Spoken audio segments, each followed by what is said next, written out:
Hello again and welcome to another Warhammer 40k Imperial Guard Tactics video, and today guys I'm really excited because the unexpected has happened. A pure Imperial Guard army has podiumed at a grand tournament. Now we didn't take the gold, next time hopefully, but the Guard player in question took the silver. He only went and bloody did it. He podiumed, he took the silver place, which is really interesting, and it was a pure Guard list. There was no sisters or marines or anything else poking its ugly nose in the way. It was just pure Guard. And what was really interesting about it is it has several elements that we have talked about on this channel. So hopefully, in some ways, this video will prove that I'm not totally full of bull crap. But what's also really interesting is that when I look at this list, it is definitely a bit of a curveball, and it is not the way that I personally would do it, but what it does definitely show is that when it comes to winning with Guard, you have to think a little bit outside of the box, and I might prefer a certain way of playing, which is pure infantry, but it is most certainly not the only way. But let's preamble, let's just get into the list. So, the list itself, I've got the pictures going around now, but I will put it down in the description below as well. But feel free to pause the video at any point. So the list is a mixture of regular Guard and Scions. And the regiment trait that he took for his regular Guard was Vostroyan, which is interesting. You don't see a lot of Vostroyans, but how many times have I bandied on this channel about Firstborn Pride being a fantastic stratagem for 1 CP? It is, and this player definitely leaned on that stratagem. He also, for his Scions, he put them in a separate detachment, and he put them in the patrol detachment, and he took Capic Eagles, which is also a bit of an unusual choice because you would normally see London Lions. But let's go through the list. So it starts off pretty simple. It's a battalion. It has 3 HQs and all 3 are tank commanders. And every single one of those tank commanders is given a turret mounted Demolisher siege cannon. So far, so very normal. But there is a couple of, on these units alone, there's a couple of strange choices. He's put a Lascannon on the hull and multi-meltas sponsons. Now, my instinct with this person would be, wow, that is a lot of points to put into one tank commander. Each one of those tank commanders is well over 200 points. And they ain't that tough, you know? But he's taken them. But when you think about it, the multi-meltas have really had quite a big boost. You know, with the fact that they've got 2 shots each. So that's actually 4 multi-melta shots coming from one vehicle. And the Lascannon, well, you have to pay for the whole heavy bolter. Upgrading to the Lascannon, I believe, is only a 5-point increase. So it might seem like an expensive choice to take the Lascannon, but you might as well spend that 5 points and go from a heavy bolter to a big old punchy weapon. But what these tanks show is they are the epitome of the go big or go home philosophy. He has put the biggest cannon on top. He has taken the most go big or go home sponsons and hull weapons. And what you have from this vehicle is, well, you have the ability to delete anything in the game. Because multi-meltas are not, you know, multi-meltas actually have a decent rate of fire now. I mean, you only get 1 less shot from a multi-melta than you do from a heavy bolter. So if you wanted to heavy bolter sponsons, you'd be getting a much worse profile for only 2 additional shots. So actually, it makes sense to take the multi-meltas. You keep the volume of fire, and you get much better fire. And this edition is the edition of Melter. I've said it time and time again. They always do the cycle. 7th it was Grav, 8th it was Plasma. Now it's Melter. We'll probably go back around to Grav in 10th edition or Plasma in 10th edition, but the point is that this edition very much is the edition of the multi-melta. The regular melta is still a bit pants, but the good old multi-melta with that long range, to bear in mind, it's a 30-inch range multi-melta, guys. It's a 30-inch range multi-melta because of the Vostroyan trait. So it has a 15-inch mega melta range. So it's good. So don't need to. I've gone on about the tank commands more than I wanted to, but yeah, these are real punchy units. And if you leave us any of them on 1 wound, they are going to use the relentless stratagem from the greater good, and they're going to operate on full profile every single turn. Well, one of them is. Then we get to the what I would say controversial side of the list, which is he only takes 3 infantry squads. Only 3. Now, for me, this is just obviously way not enough. I mean, I'm not gonna labour the point here. It doesn't seem like enough infantry to me. He has no way of screening, but I guess at the end of the day, when you're taking Lascannons and multi-meltas, and when your base ballistic skill is a 3+ anyway, if the enemy does get into combat with those tank commanders, they'll just shoot the enemy off them. You know, anything that, when we're talking about elite infantry, you often don't have your tanks wrapped and trapped by a load of horde units anymore. You know, it is a few intercessors that will bad touch your vehicles. Well, if it's a few intercessors, you can probably multi-melta them off the hull. It's an interesting sort of way of looking at it. I personally don't think it's enough infantry, but we'll come back around to that at the end of the video. He's then got a platoon commander, just the one, and then very much an unusual choice. He has got a special weapons squad with 3 demolition charges in it. Now, demolition charges are not normally allowed. They are a Legends choice. But for this tournament, I believe the tournament pack said that you could take index things, essentially, if it wasn't in, you know, it allowed the index and the codex thing to work side by side. So that's how he's got his demolition charges in. Do I think they made a huge difference? It's difficult to say. I wasn't in those games, but demolition charges aren't that great. They're okay, but it is a bit of a weird one. And again, it sort of comes back round to the whole, he's only got 3 infantry squads and he's being allowed to take demolition squads. Does that indicate a certain local meta? Potentially. But yeah, we'll continue. He's gone for a squad of word vein psykers with, and then later on he has a primaire psyker with Night Shroud. Makes a lot of sense. You know, it allows you to get use the psychic choir stratagem from the greater good to make sure that you get that Night Shroud power off every single time. And as you'll see in the list, he hasn't got any Bulgrins. That Night Shroud turns out to be more useful than Psychic Barrier, which is interesting. Heavy support, 2 full payload manticores.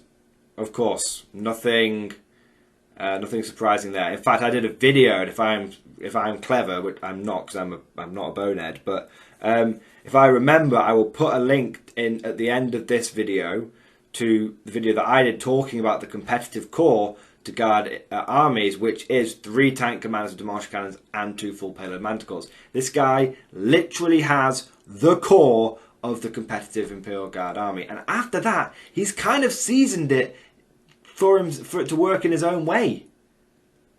And that's what I was talking about in that last video. That video that talks about the competitive core. It's like, get these 5 units into your army, get the 3 tank commanders into your army, get the manticores into your army, and then basically take whatever you want after that point. But once you've got those 5 damage dealers in, you're good to go.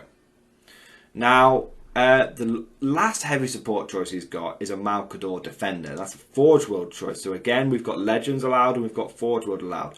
Forge World is not allowed at every tournament, although it is allowed in many tournaments. But it's still interesting thing to just note when we're looking at the tournament and the other armies and sort of the general meta at the event. So the Malcador Defender is a fantastic choice. I'm actually going to be doing a video on these. Today's video is meant to be a review of the Malcador Defender, but instead I wanted to cover this one. It's a really solid brick of armour. It's 18 wounds. It's in the heavy support section. It's a decent price point. It's all the advantage of the super heavy, but without the price tag, essentially. It's a super heavy light. It's a medium heavy. It's just a heavy. It's a slightly heavy, that's what we'll call it. It's not a super heavy, it's a slightly heavy. And it's really good because it has all the firepower. It's got a Demolisher cannon in the hull. So again, this player is rocking 4 Demolisher cannons, and it comes with 7 heavy bolters. 7. That's 21 heavy bolter shots a turn. Now bear in mind, what does this bozo have access to? I've mentioned it already. The Firstborn Pride stratagem. What does that mean? It means that every single turn he can turn his Malcador Defender into a Malcador Defender come tank commander.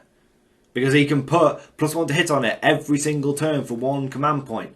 And that means those 7 heavy bolters are hitting on +1 every single goddamn turn. And that Demolisher cannon is firing at +1 every single turn. Which means he, in this 2 wound meta that we find ourselves in, with intercessors and death, well, I suppose with Death Guard it's not so much, but with this multi-wound meta that we find ourselves in, if you've got one vehicle that can spam heavy bolters, that is the vehicle you want in your list. You want it in your list. So I think the Malcador Defender is a fantastic choice. I think it always in 8th hovered around the sort of the competitiveness, and now we have seen that it does have a place in the army. I see this Malcador Defender sort of playing the role of the Bullgrins. So when we were talking about the competitive core, we talked about Tank Commanders, Manticores and Bullgrins. He doesn't have any Bullgrins in this list, but instead he has a Malcador Defender. And I feel like that is fulfilling the same role, because if you get into combat with it, it is going to shoot the crap out of you with its heavy bolters, and it's got 18 wounds, so and it's toughness 8. So it's a big, and it's big. It's a long vehicle, so you can do some movement blocking shenanigans with it as well. So this is definitely, it's a good choice and can be used quite tactically and quite cleverly. So moving on to the patrol, he's gone for the Tempesta Prime. Already mentioned the Primaire Psyker. He's gone for the Tempesta Prime with Hotshot Laspistol, the Relic Distraction Charges, which are really good for causing some anti-charge shenanigans. Now, on the article that I found, it says that he has 4 troops of Scions in the list, but this is a patrol, so we should only be taking 3. I've also, when I was reading some analysis around this list, someone mentioned that they think it might be overpointed. I haven't actually double checked that. I hold my hands up, I haven't double checked that. My suspicion is that it is a misprint, and it's only meant to be 2 or 3 years of Scions. If not, and he has taken 4 years of Scions, then it is just totally defeats the whole point. Like, the list is essentially invalid, and that's not good. And we don't necessarily, I don't want to dwell, I don't want to think about that too much. But let's go with the assumption that it's an administration error, because let's just say that let's just go with the fact that it probably is only 2 troop choices, and it's just been copied and pasted one too many times in the list analysis.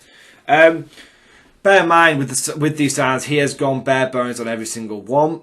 And it looks like he's taken the Capic Eagles purely. He's not taking advantage of their their moving and shooting without penalty on heavy weapons, so aka hotshot volley guns. He's not taking advantage of jumping out and getting +1 to hit. Well, he probably is. You know what? I'm convinced it's only 2 squads because he's taken a Valkyrie, and I reckon the 2 squads and the Tempesta Prime go in the Valkyrie together. So he is taking advantage of the jumping out and being able to hit on better, but I think he's not taking advantage of the moving and shooting with hotshot volley guns without penalty.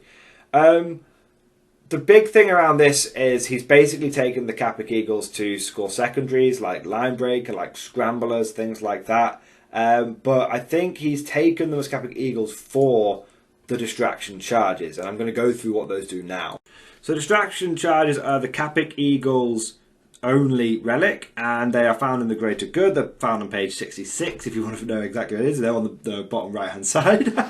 And it reads as follows: when resolving an Overwatch attack made by a friendly 55th Capic Eagles model within 3 inches of a model with this relic, if that attack scores a hit, the target is slowed until the end of the phase. When a charge roll is made for a slowed unit, halve the result rounding up. So the reason why this is so important and why this is a very clever list, and I really like this part of the list, and It goes to show that Guard have a lot of tricks up their sleeves, and we're, as a community, still kind of adapting and changing our mindsets. What this chap does with these distraction charges is he screens his big boom units, like tank commanders and the Multi-meltas defender, and he screens them with these squads of Scions. And when the enemy tries to charge forward to get into range of the Scions and to get into range of the unit they want to lock down, he only needs to get one hit on Overwatch. Only needs to get one hit from potentially two squads, which could be firing as many as 16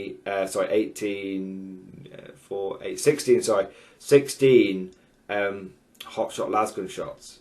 So he only needs to get 1 6. Out of those 8 to 16 shots, he only needs to get 1 6. And if he does that, he halves the enemy's charge range, which in many cases will just stop the charge. It just makes the charge fail in many cases. It makes it so much harder for your opponent. Imagine halving the distance, and then you've got things like craters, which were a very popular choice in tournaments for a terrain feature. You're just not making that charge. It's as simple as that. So I really like the fact that he's used the distraction charges not in this way. And I know that a lot of people love the Land and Lions trait, and I love the Land and Lions trait, but the Capic Eagles are my second favourite, and I think you can really build some interesting lists with them. This is the second list, or should I say second report that I've received from the front lines of Scions at an event doing well. This list came second and involves Capic Eagles, and the previous one I believe came in the top 8. I want to say 4th, but I feel like I'm misremembering. It was an event in America, and I believe the Scion player came in we'll say the top 8, we'll be fair, came in the top 8, and he had Capic Eagles in Chimeras, which is a list I literally talked about, and I'm so glad that someone did well with it, because I think Capic Eagles are a bit of a sleeper. I think Land and Lions have got that pure raw damage output, but I think Capic Eagles have got a little bit more maybe tactical cleverness around them, and they could be a bit of a tool in the old toolbox. Really interesting. So I'm definitely looking at Capic Eagles closely. So what is this? So yeah, that's the list, guys. From what I can see, he's got screening, but not in the ways that I would normally do it. It's like a 4D chess kind of thing. He's got screening, but he's using Scions with distraction charges, and he's using a Multi-meltas defender and all this kind of stuff. So it's a really interesting thing. Now, a couple of caveats, okay, because I do not want the spy from Games Workshop that monitors this channel to start nerfing Guard. Probably should have started with this, because he's probably already gone and nerfed them. But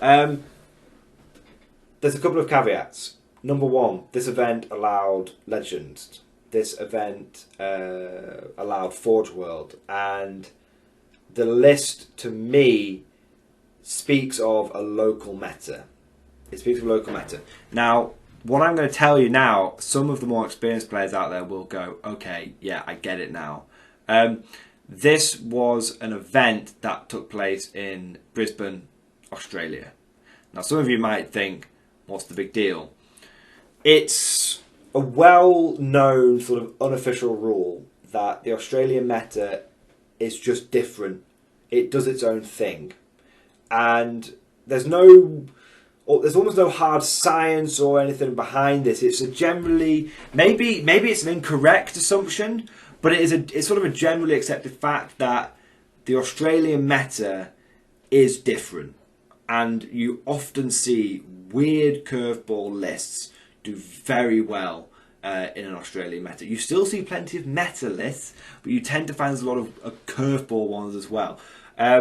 So I'm not saying that this is the new top winning tournament Guard list. It very well may be. Maybe when we're all able to play a bit more, this list will become the scourge of the meta for a time. I truly hope so. But I don't know if that's the case, and I just wanted to caveat this a little bit because I don't want anyone getting too excited and running out and trying to replicate this list. Let's get some more data in. Let's all play test and proxy test this list and see if it is a flash in the pan, or see if it is truly just an underappreciated gem. So that's one thing I would say. But moving on to a more positive note, why do I really like not necessarily this list? I do like the list. I think it's a very clever list, and I think for me personally, I think it is really good for me to go out and analyse and see these things and see how other players do. It's very easy for me to sit here and talk about meta and things and all that kind of stuff. I have personal preferences. I like infantry, and it's very important for me, and for me to then communicate this to you guys, that there are many different paths to victory. I had a comment recently in one of my videos saying you always talk about it was on this competitive core video. You always talk about pure infantry, but now you're talking about tanks. Like, what is it? What is the best way of victory with Guard? It's like Guard has a really varied roster. We have a huge unit selection. There are many paths to victory, and you are allowed personal preferences, and everyone is allowed. And I believe that, you know, strong infantry corps and having a lot of infantry, that it always comes down to the infantryman's rifle. That is my belief, but I am not so close-minded, and I like to think my head is still small enough that I can fit through doorways, and my ego isn't quite that big, that I can see how other players do it and go, you know what? They've done something right there. They've done something good. And that's what I think has happened with this list. It's very beneficial for me to see it, because it allows me to go, you know what? That's a very interesting. The Capic Eagles and distraction charges, using the Magzor Defender instead of the Bulgins. It's fantastic. Another example of this, if you allow me to continue on this tangent for a moment, everyone was talking about Bulgins, and then someone came, you know, multiple commenters came to me and said, you want to look at Death Riders more in glory. Death Riders are actually better than Bulgins point for point. I went and looked at them, and my preconception that Bulgins were the gold chip unit was changed, and I realised that actually Bulgins are fantastic, and they are good because you can guarantee you'll be able to use them in your tournament. But if you're allowed Forge World stuff, then you want those Death Riders. So it's always good. I love seeing this kind of stuff. It helps me learn, it helps me broaden my horizons. It's why I like collecting and playing other armies, but I always come back to Guard because it gives me that different perspective. One other thing that makes me really excited for is as the world has started opening up, we've started seeing some Guard successes. And I think what we're seeing, and what I'm hoping to see, is that the great counterattack has begun. I think many people have written Guard off, and many people who jumped on the Guard bandwagon in 8th have left. And we're now back to what happened in 8th edition when the meta shifted, and all those long-term Guard players who've got those vast arsenals, those Vrax level of armories, literally took one set of models off the shelf and put them on the battlefield, and took the old meta and put it back in the storage box. Because with those vast arsenals that a lot of us long-term Guard players have. And I think that's what we're seeing. I think the reason we're starting to see Scions popping up, we're starting to see Guard popping up, is because whilst the sort of delay due to COVID has sort of meant that our reaction and that it's not been as easy for us to get those games out there, I think the Guard community is starting to learn, and I'm really excited, and I really hope that this is the winter contingency, that we are counterattacking on all fronts. I'd be really excited to see more and more Guard lists doing better and better events. Maybe it's wishful thinking. Maybe I'm wrong. Maybe this was a flash in the pan, but this gives me hope. And this, I think, lends credence to what I've been talking about, which is Guard is not a dead faction. We are very much alive. We just need to change the way we think, be open-minded. Sorry, Inquisitor. Sorry, Commissar, but it's just true. And I think it is a case of we just adapt our tactics. We have all the tools we need to be successful. We just need to let ourselves be open to using them. And of course, if in doubt, bayonet charge the crap out of them. That will always work. That's what the Commissar says, and I am inclined to believe him, because he definitely has a bolt pistol pointed to my head right now. Anyway, I hope you guys enjoyed this video. Let me know what you think down in the comment section below. I think it's a weird list, but I think it's a cracking list. I think it's a clever list. Obviously, you know, you've got to take into account those caveats I spoke about. But what do you guys think about the list? Do you think it's good? Do you think it's bad? I mean, for Christ's sake, Elder came first at this tournament. But it was mostly Harlequins, to be fair. But Elder came first, and then you've got Chaos, big beastie spam that came third. So, and then Iron Hands came fourth. So you've got Marines, and you've got and the best Chaos list there, and then you've got Harlequins, and then just randomly you've got this wacky guard list. I love it. So I'm really excited to know what you guys think. Please leave lots of comments, and of course, I'll see you guys next time.